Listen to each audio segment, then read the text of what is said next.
Hey there everyone and welcome back to the channel. In today's video I will be doing an Infernity Fiendsmith post Banlist post burst protocol deck profile. So yeah, we got a ban list. We recently got a new ban list. If you all want to see my reaction slash theorize video about the Infernity post ban list, be sure to watch that for sure. For Infernity, really nothing really much changed. We got a slight buff being draw, being semi-limited now, which is really cool. But yeah, that's really for the rest, like it's kind of still the same format. But we will be entering next week Burst Protocol format. Yeah, the format is going to be shaped up again. Branded Draco Tail is going to be everywhere. Radiant Typhoon is going to be crazy, and a lot more decks that we need to be prepared for. So here we are with an updated deck profile for that coming format. Also, kind of big announcement. I upgraded my camera setup, so I will be recording my locals games now from now on. So expect every Thursday now also my entire all my local matches I played. I got asked this quite a lot, not only in the Discord but also via YouTube, if I could do that, and I can finally do that. So I hope you are all excited for that. So expect those every Thursday from now on. So yeah, that's pretty exciting, right? But yeah, we will be doing the deck profile now. Combo guide, I will do an updated, combo guide, refresh, memory refresh, combo guide for post burst protocol format. And yeah, a lot of in real life gameplay to come, like said, and yeah, more gameplay. A lot of streams also for post burst protocol format to come, and many more variants to be showcased on the channel. So also let know in the comments down below what you all would like to see next. Shoutouts to the Infernity Discord. Be sure to join the link down into the description. And now let's just start with the deck profile. Really, the main deck didn't really change a lot from last deck profile. But yeah, we will still get into it. Starting off, of course, with our GOAT, the heart and soul of the deck, of course. Triple Infernity Archfiend. You can definitely run it at 2, by the way. I would never play it at 1, because then, if you play it at 1, if you play against certain decks and you just lose Archfiend, for example, gets banished, or however, then you basically just lose. At that point. I would always recommend to play at least 2 copies. Also, the situation where Archfiend search Archfiend can come up also sometimes, and if you want your end board to end with 3 Infernity names, for example against Lava Golem decks or Super Poly decks, then the 2 Archfiend is definitely the way. I play 3 because it's pretty okay to open. If you already open it, you already have access to it. So with Aerial Eater or whatever else, you can dump something else as extension, So opening it is quite fine. In this variant, but you can definitely cut it down to 2 copies. But if I can play 3, I will play 3 for sure. But yeah, that basically Archfiend is the anchor being, of course, of Infernity, as you all should know.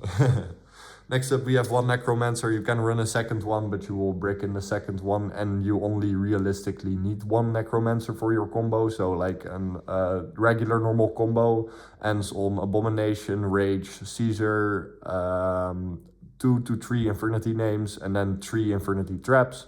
So you don't need to play a second one at all. You just need to play 1. But you can definitely run a second copy. Like always said, you can run a second copy, but 1 is enough really. Next up for spells, 1 launcher, of course. Please, Konami, how is this still at 1? Like, how? they forgot, man. Again, they hate me. They hate us. It's crazy. But yeah, launcher next Banlist to 3, trust. But yeah, of course, run launcher. Next up, we have Triple Reaper, good versus Bestial matchups, which we also will see quite more in coming format because of Branded and Draco Tail stuff. And just in general, I'm already seeing a lot of Bestials. So 3 Reapers really nice as an extender. basically. But if you open this, it is basically an extender. So if you get hand trapped a lot and you already have Archfiend engraved, for example, or Necromancer for Archfiend, then opening Reaper is really fine. You can cut this down to 1 copy though, but for coming format, I really like to run 3 Reaper because for reasons set before, Bestials, and just as an extender, it's really nice. But yeah, you can definitely cut it down to 1 for sure. But I would really play 3 or just test it out at 3 for yourself. Next up for traps, 2 barrier, 1 break. Never play 3 barrier to be fair, because if your Infernity names get outed somehow magically, then you still have the form of interruption in the form of break. So yeah, if you play 3 traps, play these 3. 4 traps is overkill. I would only run that in pure variants because, you know, you're playing pure. But yeah, that basically never really run 4 traps really is overkill. Like it is, like the end board we just said, that's just a good regular end board. That's already 9 interruptions. More even if you count Abominations, battle phase pop and its end phase pop, but you know, so that's already enough for modern standards. So don't play more traps, you will break in more traps. 3 is really the max for these kind of variants. Next up, triple Tour Guide, your main starter. It's 1 card combo. You just always want to see Tour Guide, to be fair. Tour Guide is goated. When it resolves, it's just too much value. Like if Tour Guide is not stopped, you're basically winning the game at that point. Tour Guide, BPRO, make Djinn. Now you have Fiendsmith and you have Mutiny in the Sky, so even more extension. Like Tour Guide is the best normal summon for Infernity for sure. In general, like it's just the best normal summon. It's even getting crazier post Blazing Dominion. Next up we have triple BPRO. Playing this at 3 is really nice because if you open it with any combination of a Fiend, for example, if you open it with Archfiend, normal summon Archfiend, special summon this, and then just link 2 away, then you have Mutiny in the Sky. You have a Repro Docus. Mutiny in Sky Fuse, make Aerial Eater or whatever, dump, then make, with Repro Docus, make Aerial Eater or the Duke of the Mice, you make them a Light Fiend and then you have Fiendsmith. Play these at 3 for sure, because it's a really good extender if opened, and if you open this in combination with Tour Guide can already summon Necromancer from the deck, so you already have your Necromancer access. Normally you just access Necromancer through Duke of the Mice or with Abao. Next up, 1 copy of Mutiny in the Sky. Don't play this at more than 1. Like 1 really is enough. You're gonna break in multiples. And of course 1 Sharvara for the Enchained package. The Enchained package is goated. Would always play it. Like the Enchained package is just really goated. But we'll get that later in the extra deck. We always play it in every deck profiling. If you're familiar with the channel, then you should know how it works. But yeah, again, like I said, I will make like a memory refresh combo guide for the variant for just in general, you know, combos. Next up, triple Engraver, also 1 card starter. Yeah, you just also want to see Engraver. Engraver in combination with Tour Guide, for example, or, you know, whatever. Engraver with combination is just really good and plays through quite some hand traps, so that's pretty nice. So yeah, play 3 Engraver for sure. You can also play just a small package of 1 Engraver, 1 Lacrima, but this is like a Fiendsmith based variant because it's Infernity Fiendsmith. So play 3 Engraver because it's a 1 card starter also, and just in general, if you open it like I said with any combination, then you use your Fiendsmith engine as bait for hand traps and then just continue playing from there. Next up, 1 Lacrima, we play Tour Guide as our normal summon, so there's no reason to play more Lacrima. 1 Lurry for Tracked, of course, that's pretty standard. Then we have 2 Tracked, 1 Sanct. Sanct still got a respected role. I always side it out going second though, because it has the down back of only Light Fiend monsters can attack. Yeah, only Light Fiends monsters can attack when the turn you activate this card, so that's pretty annoying. In Desiree-based versions, I will also soon also probably do a Desiree-based version for this variant. But yeah, Sanct, in that, you know, there you just Desiree OTK, but yeah, always side this out going second, would say. But yeah, going first, always search. If you don't have Tracked and you only have Engraver, always go for Engraver, search Sanct, because you, even though draw is still at 2, you still gotta respect it, you know, because they will somehow magically still have it. And 2 Tracked, I mean, in combination with any Fiend, it's like a 1.5 card starter, so that's pretty good. But yeah, basically just an extender. If you open it, you open it. If you open it in combination with Engraver, always start with Tracked first, to be fair. Next up, for non-engine, we're playing quite a lot of non-engine in the deck, which is really good. Like, I'm really glad that we can fit non-engine. We're playing 40 cards, 13 non-engine. 30 would be quite a lot. But yeah, Infernity is not like really like a modern deck, of course. You cannot fit the most non-engine, but 13 is really solid for Infernity wise. We're playing triple Fua Loss, like always, Fua Loss Droplet, my beloved. Now, I hate Fua though, but these 6 are the first 6 cards I always put in my non-engine slots because they work just so good together. For going second, and Fua is basically Fua and Infernity while you just droplet the cards away and your opponent is not going to give you a lot of cards. If you open Fua Loss going first, you can just discard it with using its effect. And if they, for example, play a K9 variant, summon Ripper on your turn and you get a draw, you know, you can either draw into something really good, like an extender, or you draw into a dead tour guide, for example, but that's no worries. You can just send it away from your hand to the graveyard with Mutiny in the Sky, Muckraker, or a Bows. Like, it really doesn't matter. Play Fua for sure. Then for more non-engine, we are playing 2 Ash. Charmies are everywhere and they're gonna be even more next format, so Ash is pretty good. Why not a third? Because we have Muckraker and about to get rid of Ash. Yeah, we have a Muckraker about to get rid of Ash from our hand. Playing at 3, sometimes I tended to open like 2 copies of it and then like it just sucked because it was stuck in your hand. Next up, we're playing 1 Talent. Talent is pretty good for for playing going first or playing going second. You search it with Trust, but you gotta respect the hand trap, so it's pretty good. 1 called by respect hand traps again. And 3 Imperm as last non-engine. It's Imperm, always a main staple for Infernity, to be fair. Then for the extra deck, for the Fiendsmith package, first we're playing 1, so these are mandatory, Aerial Eater, Caesar, Mellow Melody to bridge into Fiendsmith with Tour Guide, making it 1 card combo. 1 Sequence, 1 Reprodocus, 1 Requiem. Play these all for sure, like they are mandatory in my opinion. Mellow Melody is a bridge for Tour Guide lines or just level 3 lines, and Reprodocus is just that extra push. If you only really open Infernity, you can still access Fiendsmith.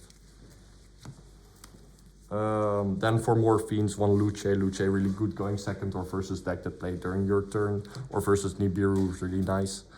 1 Duke of the Mice as that extra Mutiny in the Sky fusion material, which comes up quite a lot. Its graveyard effect's also really good for the grind game.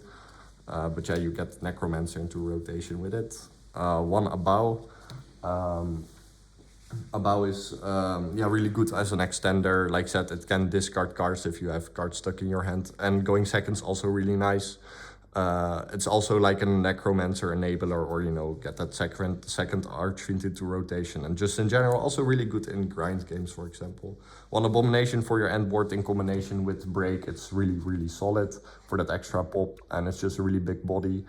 This variant plays a lot of Fiends in the extra deck, so Muckraker is like 1 of your best cards. Like, Muckraker's an insane extender. If you get hand trapped a lot, then Muckraker is your go-to goat.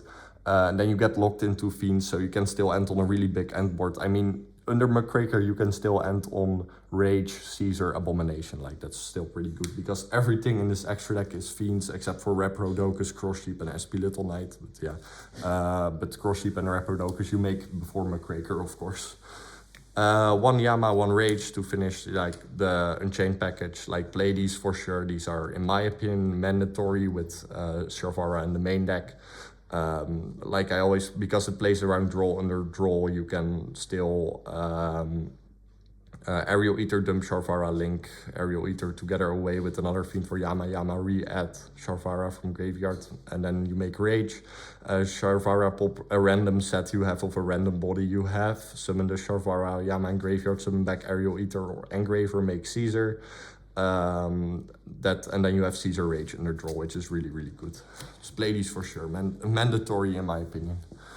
But yeah, you all know them already from every deck profile. I always explain how they are mandatory. But yeah, we'll also just showcase in combo guide. And lastly, one cross sheep SP to make with rage, of course, during your opponent's turn. And going second, just good card, of course. And cross sheep makes Engraver a 1-card combo, and it's just a really solid extender because we're playing a lot of fusions.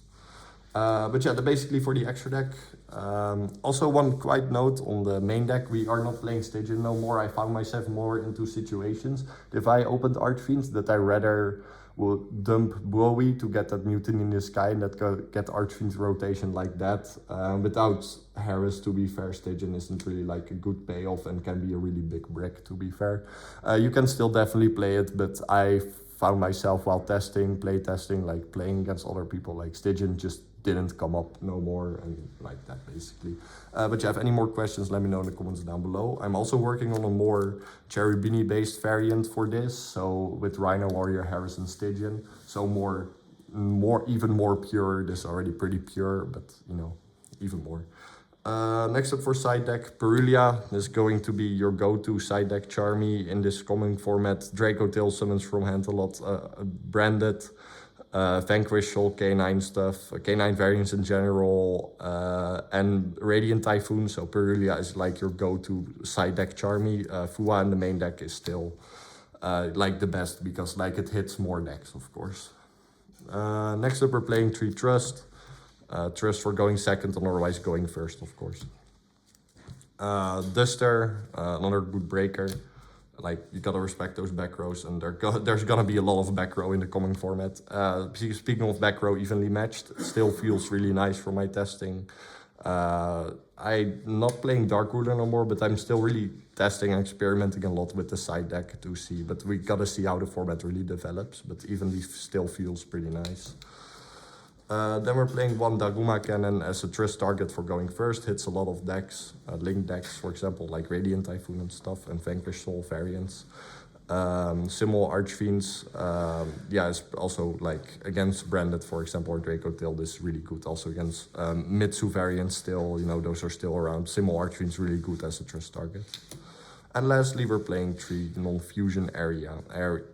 This is just, if you have it, you have it versus Draco Tail Branded. It's a floodgate, yeah, I know, but I mean, it's just too good next format for my testing. If you open it, you know, you don't have a way to search this, which is completely fair. I mean, it's a floodgate. For us, basically, like you only said this in going first, we play fusions, but we don't get hit that much from this as Draco Tail and Branded are. So always, no, not always. I really like this in the side deck for coming format. But yeah, that was it for the profile. Thank you all so much for watching. Thank you all so much for the support. See you on the next video stream thingy. And let me know what y'all would like to see next. Infernity best deck, Infernity for life. See you on the next one. Bye bye.